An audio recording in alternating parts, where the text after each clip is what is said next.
Mind management, life transformation, power of thoughts आदि प्रेरणादायक एवं आध्यात्मिक वीडियोस के लिए सब्सक्राइब करें VK Kabir @free YouTube channel. ठीक है, तो यहाँ पर हमें विशेष ध्यान देना है कि हमें रात को सोने से पहले स्वमान के कुछ सुंदर सुंदर अभ्यास करने चाहिए और सवेरे उठते ही भी कर लेना चाहिए, तो हमें स्वमानों में, संकल्पों में सिद्धि प्राप्त हो जाएगी। तो आप क्या करेंगे, जैसे रात को सोने जाएं, सीधा ना सो जाएं।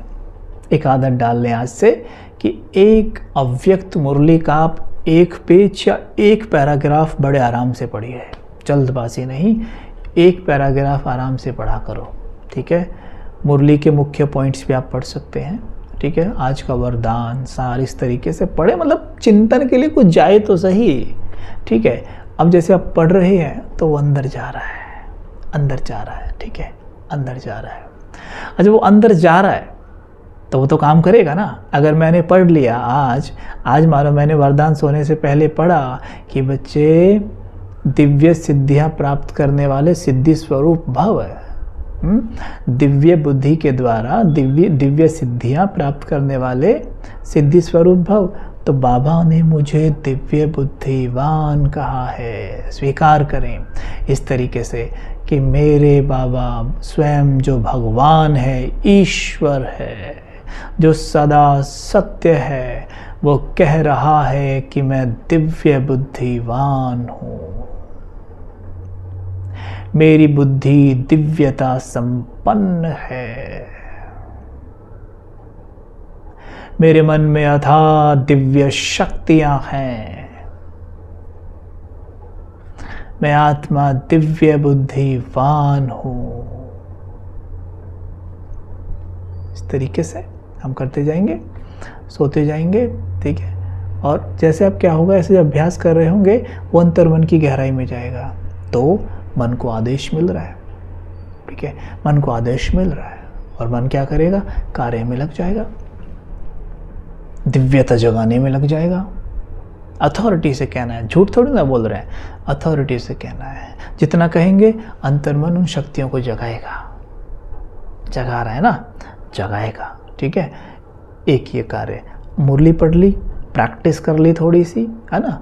और जो दिन भर में कोई ऐसी बात ऐसी हो गई हो जिसने मन थोड़ा सा कड़वा खट्टा कर दिया हो, किसी ने कुछ बोल दिया हो, उसके लिए आप एक अभ्यास कर सकते हैं कि जैसे हमने कहा मैं दिव्य बुद्धिवान हूँ, दिव्य शक्तिवान आत्मा हूँ, तो हम एक छोटा सा विजन बना सकते हैं जिसमें हम देखेंगे कि भाई वो सीन मेरे सामने है, वही वाला सीन सामने ले आइए जिसमें डिस्टर्बेंस हो रही है, मतलब जिसमें कोई व्यक्ति आपको आके कुछ बोल रहा है, वो सीन एकदम सामने लाए, लेकिन उसको चेंज करना है। कैसे?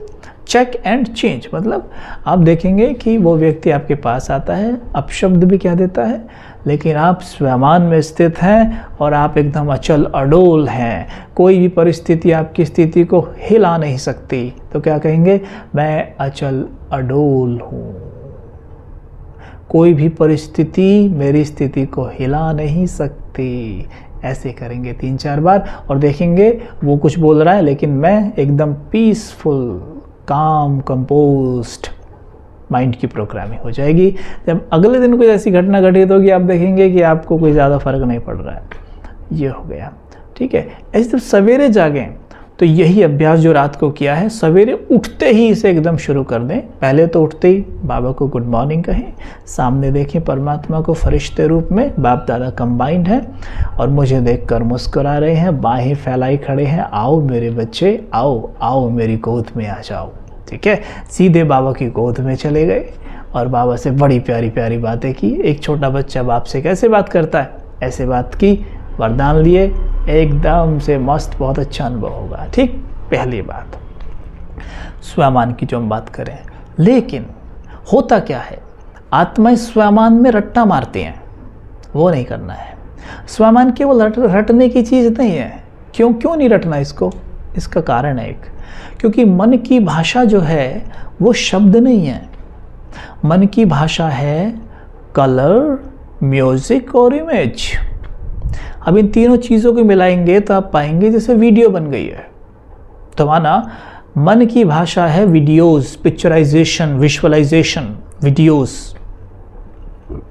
आप टीवी देख रहे हैं, टीवी जब आप देख रहे होते हैं तो क्या होता है, आपका मन हिप्नोटाइज नहीं हो जाता? हमारा मन हिप्नोटाइज हो जाता है ना। वो रो रहे हैं, मतलब टीवी में कोई रो रहा है, हम रो रहे हैं, वो हंस रहे हैं, हम हंस रहे हैं, मतलब क्या है, तो मन हिप्नोटाइज हो गया। क्यों हुआ? क्योंकि मन में वीडियोस आ रही हैं और यही एग्जैक्टली मन की भाषा है, यही मन की भाषा है, ठीक है, यही मन की भाषा है।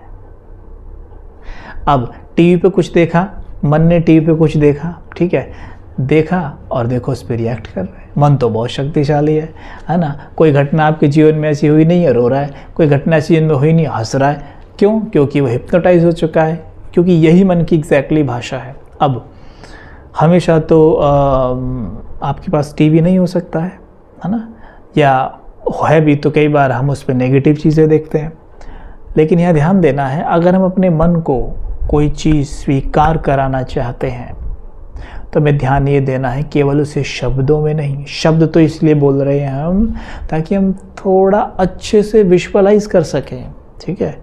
जैसे अभी मानो आप कहें, शब्दों में बोल रहे हैं, मेरी आंखों के सामने एक प्लेट गुलाब जामुन है, गरम गरम gulab jamun, and don't visualise it. आप इसे विजुअलाइज नहीं कर रहे, बिल्कुल ही बस बोल रहे हैं गुलाब जामुन गुलाब जामुन गुलाब जामुन गुलाब जामुन। तो क्या होगा? मुख में कोई पानी नहीं आने वाला, कोई टिप महसूसता नहीं होने वाली, राइट। तो करना क्या है फिर? वो गुलाब जामुन देखनी है। इन द सेंस, अगर आप ये कहें गुलाब जामुन गुलाब जामुन गुलाब जामुन, अब सपोज करो आपने आज तक गुलाब जामुन देखी भी नहीं है कैसी होती है, और कहें भाई किसी ने कह दिया, वो भाई साहब उधर से आए थे, उन्होंने मुझे कहा था अगर आप बार बार बोलेंगे गुलाब जामुन गुलाब जामुन गुलाब जामुन गुलाब जामुन तो आपको आनंद आ जाएगा। मुझे तो नहीं आ रहा, आएगा कहाँ से? क्योंकि आपने कभी गुलाब जामुन देखी तक भी नहीं है, ना आपने विस्तार में किसी से पूछा वो कैसी होती है, और इसलिए आप उसे विजुअलाइज भी नहीं कर पाते, है ना। तो जैसे सपोज करो अभी एक स्वमान हम लेते हैं, मैं कहता हूँ कि मैं मास्टर ज्ञान सूर्य हूँ। एक स्वमान है, मानो ये स्वमान रूपी गुलाब जामुन है मेरे पास, कि मैं मास्टर ज्ञान सूर्य हूँ, ठीक है। अब बाबा कहता है कि दिल खुश मिठाई खाओ अमृत वेला उठते ही। अब दिल खुश मिठाई क्या है? हम सोचते हैं कोई वो मिठाई जो वो डब्बे में आती है, वो ऐसे ऐसे बनी होती है, वो वाली। दिल खुश मिठाई क्या है? दिल खुश मिठाई मतलब यही है कि स्वमान रूपी मिठाई को विजुअलाइज तो करो, तो मुख ऐसे ही मीठा हो जाएगा जैसे मिठाई से होता है, बल्कि उससे भी ज़्यादा हो जाएगा, ठीक है। तो मैं मास्टर ज्ञान सूर्य हूँ, विजुअलाइज इट। सूर्य कैसा होता है? जैसा आकाश में चमक रहा है, ठीक है। प्रकृति का सूर्य है, आकाश में चमक रहा है और प्रकृति को प्रकाश दे रहा है। ठीक वैसे ही इस पंच तत्वों की देह में, इस प्रकृति की देह में, आकाश तत्व में मैं आत्मा मास्टर ज्ञान सूर्य चमक रही हूँ। वो आकाश में चमक रहा है, मैं यहाँ तत्व आकाश तत्व में यहाँ चमक रही हूँ। अंदर मैं मास्टर ज्ञान सूर्य हूँ। दिखती तो बड़ी छोटी सी हूँ, लेकिन प्रकाश कितना ज़्यादा मुझसे फैल रहा था। प्रकाश, गोल्डन किरणें फैल रही है। मैं मास्टर ज्ञान सूर्य हूँ। मुझसे किरणें निकलकर मेरे ब्रेन में जा रही हैं, पूरी बॉडी में फैल रही हैं, अंग अंग में फैल रही हैं, पूरी धरा पर फैल रही हैं। मैं मास्टर ज्ञान सूर्य हूँ। मुझसे ज्ञान की रोशनी मेरे ब्रेन को स्पर्श कर रही है, एक एक सेल को एक्टिव कर रही है, शक्तिशाली बना रही है, ऊर्जावान बना रही है।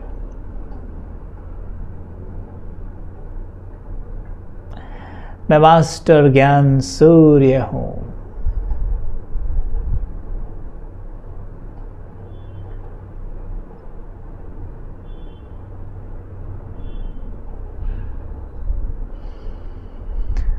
मेरे पूरे शरीर से प्रकाश ही प्रकाश चारों ओर फैल रहा है।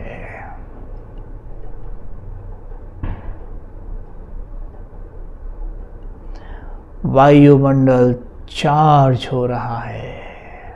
जैसे आकाश में सूर्य पूरी धरा पर प्रकाश फैला देता है,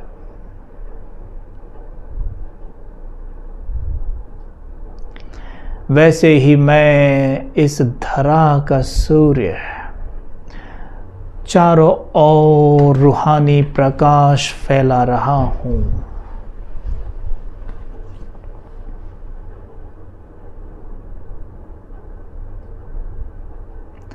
मैं मास्टर ज्ञान सूर्य हूं। ओम शांति। तो ये है मास्टर ज्ञान सूर्य, मतलब एक स्वमान को हमने एग्जैक्टली अभी जो हमने अभ्यास किया है, इसी तरीके से आप कोई भी स्वमान लें, उसे विजुअलाइज ज़रूर करें। अगर विजुअलाइज नहीं करेंगे तो मन महसूस नहीं करेगा, और महसूस नहीं किया तो हम उसका 100% निकाल नहीं पाएंगे। इसलिए केवल रटना नहीं है, उसे विजुअलाइज ज़रूर करना चाहिए। विजुअलाइज करने पर वो महसूस होने लगता है। ठीक है, जैसे कई बार कुछ आत्माएं कहती हैं कि भाई ये स्वमान है, इसे महसूस कीजिएगा। अच्छा, तो अगर आप उनसे कहते हैं कि भाई हम मतलब विजुअलाइज करना है, नहीं, विजुअलाइज नहीं, महसूस करने की प्रयास कीजिएगा। Without visualization you cannot feel that स्वमान। आप स्वमान को बिना विजुअलाइज किए महसूस कर ही नहीं सकते, वो भी केवल रटने वाली बात हो जाएगी। बुद्धि भी एक फैकल्टी है। मन का काम है सोचना, बुद्धि का काम है उसे देखना। बुद्धि आत्मा का नेत्र है। ठीक है, बुद्धि उसे देखती है, तब मन महसूस करता है। महसूस करेगा तब बुद्धि निर्णय लेगी, और निर्णय लेने के बाद वो एक्शंस में आती है, और जो एक्शन वो बार बार रिपीट करती है उसको कहते हैं संस्कार बनना। जो ऐसे हमारे संस्कार होते हैं वैसा हमारा भाग्य होता है। फिर जैसा भाग्य फिर वैसी सोच चलती है, एक साइकिल है। If you want to change our destiny, change our thoughts. We have to change our thoughts, that's it. संकल्पों को बदलिए, भाग्य बदल जाएगा।